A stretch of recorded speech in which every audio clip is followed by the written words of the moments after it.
L'Italia risulta all'ultimo posto per progetti finanziati dalla Comunità Europea. Di chi è colpa? Dei nostri rappresentanti? Ecco, questa diciamo è la nostra responsabilità e io mi prendo la mia, però dobbiamo cercare di avere più cultura europea, dobbiamo cercare di andare diciamo, verso un qualche cosa che sia più europeo, perché se non capiamo l'Europa e non andiamo verso questa direzione non possiamo certo andare verso l'agevolativo europeo, perché è una conseguenza.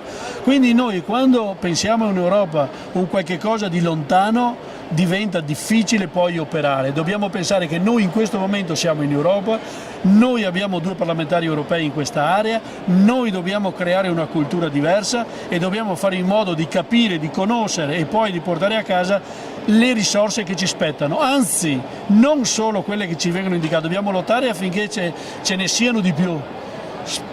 Poi perderle per strada veramente sarebbe grave e questo prima o poi, diciamo, perché se politicamente i soldi ci sono e poi non si portano a casa, qualche provvedimento tra di noi dobbiamo prenderlo.